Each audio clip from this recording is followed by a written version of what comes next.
Welcome back to the Deep Dive. We cut through the noise to get you the insights you need. Today, we're buckling up. We're taking a hard look at the huge surge in vehicle recalls.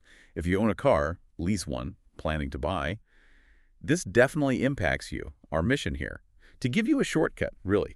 Understand the safety accountability in the auto world. We'll quickly unpack the top causes, look at some surprising brands leading the numbers, and explain why the sheer complexity of modern cars is, well, the real driver behind this whole trend. It's a critical conversation. I mean, the scale we're talking about is just massive.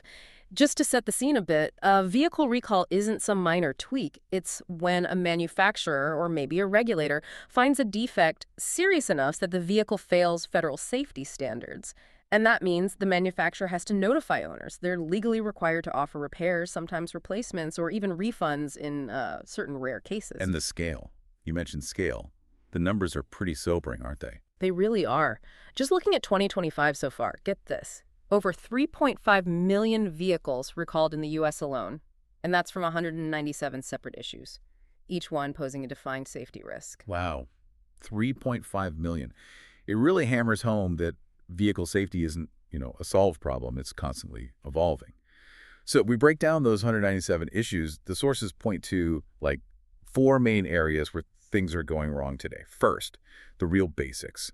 Safety mechanisms. We're talking life and death stuff here. Steering problems affecting control, brake system failures. Right, and airbags not deploying or deploying incorrectly. Fundamental. Exactly. Yeah. Then second, and this seems to be where modern cars are really vulnerable, electrical problems. Oh, absolutely. This covers everything. Faulty wiring harnesses, software glitches, those electronic control units malfunctioning. It's a huge category. Third, you still got the classic mechanical risks, fuel system leaks, which obviously carry that terrifying risk of fire or explosion. Still a major concern, definitely. Yeah. And finally, something maybe people overlook, component defects. This could be structural things, seat adjusters, or even, believe it or not, those heated seats overheating. Yeah, which sounds minor, but can still pose a fire hazard. It shows the risk isn't just in the engine anymore. It's like it's migrated into the car's nervous system. The nervous system, yeah.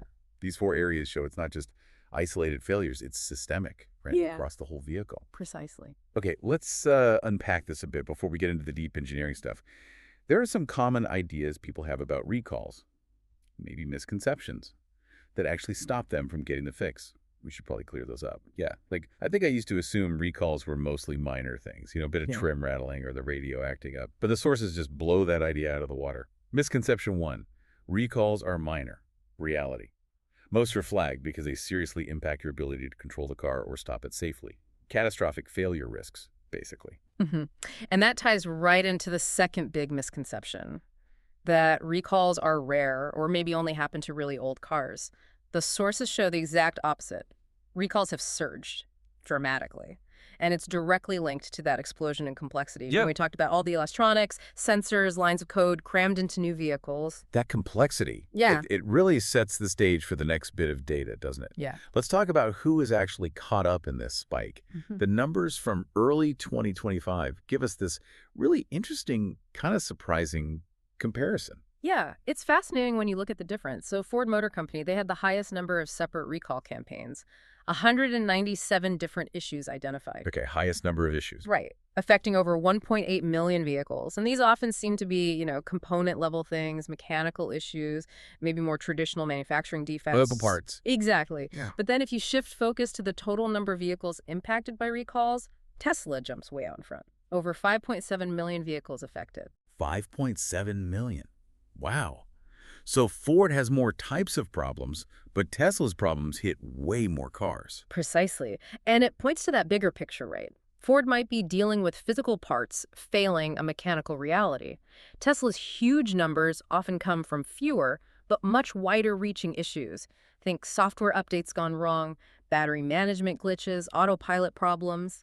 So a single software bug can ripple out to millions of cars instantly. Exactly. It highlights this fundamental shift, from managing mechanical risk to managing software risk.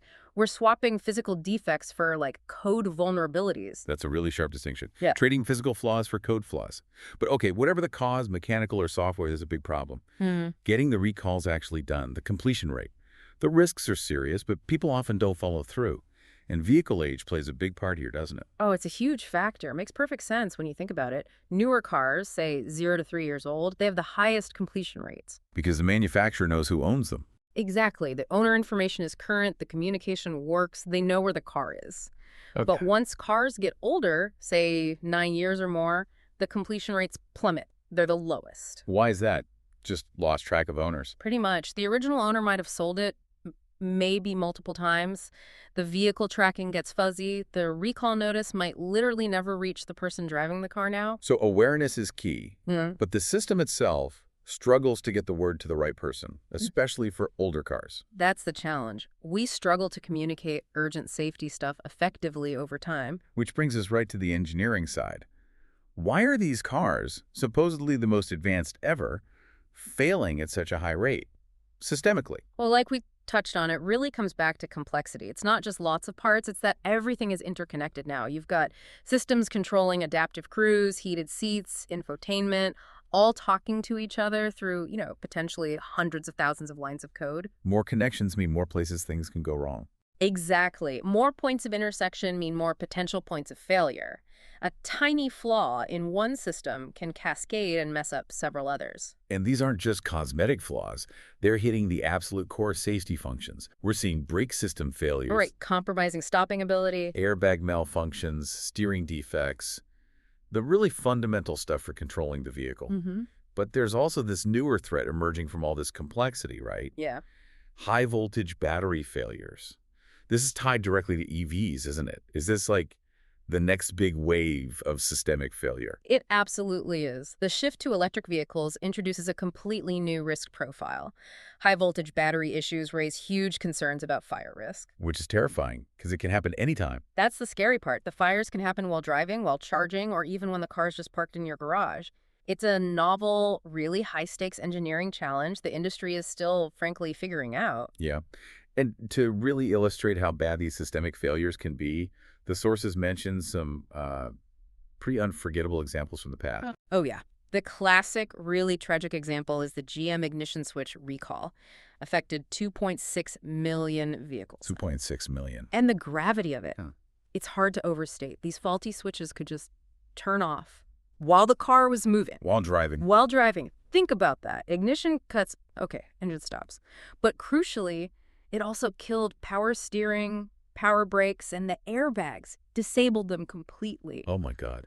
That's horrifying. Mm-hmm. The idea that one cheap little mechanical part could just neutralize every modern safety system while you're on the highway, that's exactly what we mean by critical system failure. Precisely. And it's not just old tech either. Look at the BMW engine starter defect. That hit almost 200,000 vehicles, 196,355, I think it was. What was the issue there? Fire hazards. Oh, The yeah. wiring wasn't up to spec, basically. These examples show why the industry just cannot afford to treat recalls like minor issues. So given all this, See? 3.5 million cars recalled this year, these huge systemic failures. Yeah. What's the industry actually doing? It screams for better quality control, better engineering. Are we seeing real changes? The pressure is definitely forcing some changes, yes.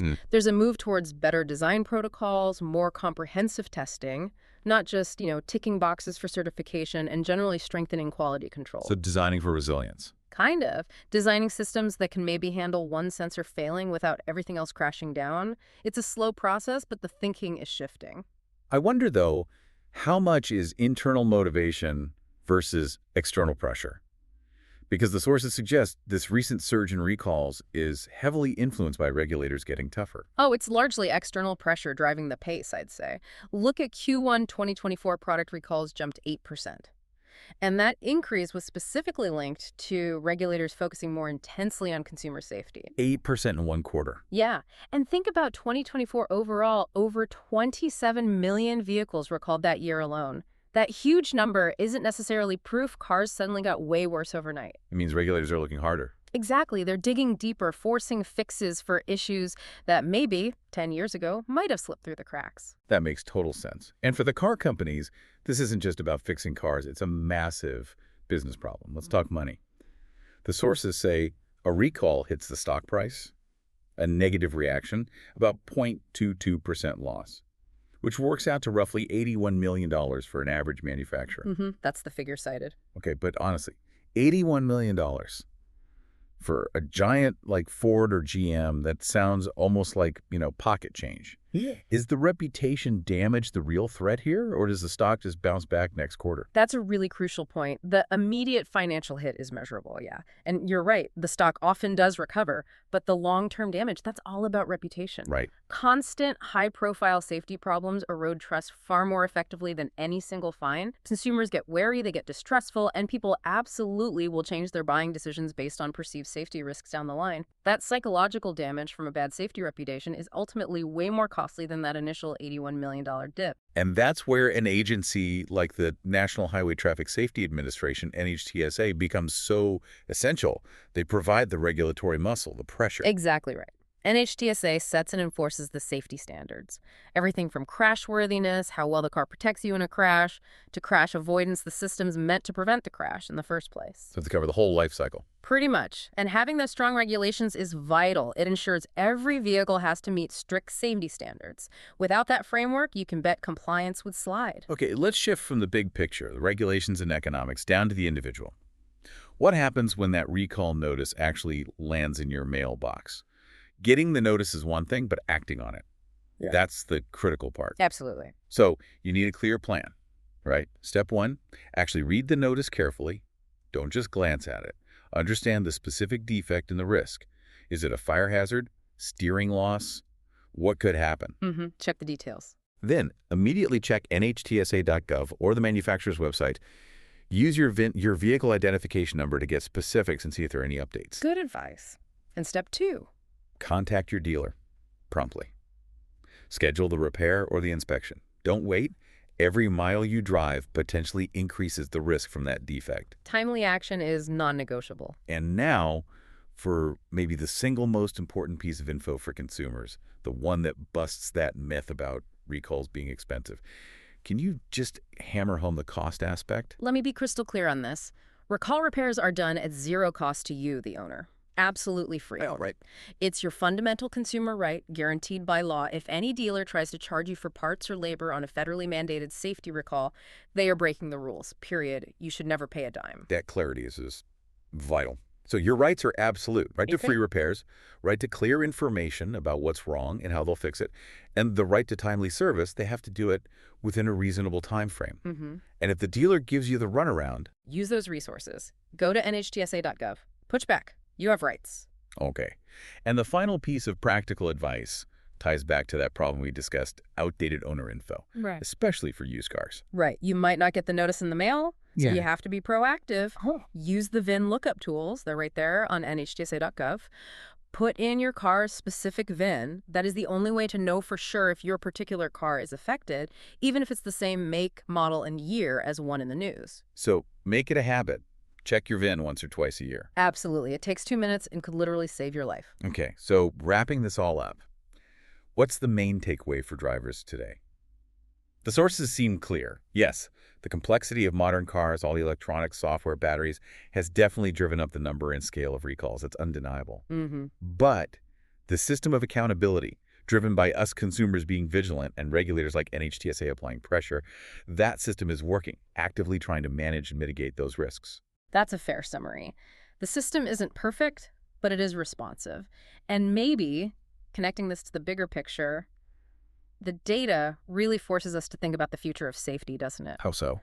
Well, consider again that GM ignition switch example. A modern defect that can instantly disable everything: steering, brakes, airbags while you're driving at speed. Right.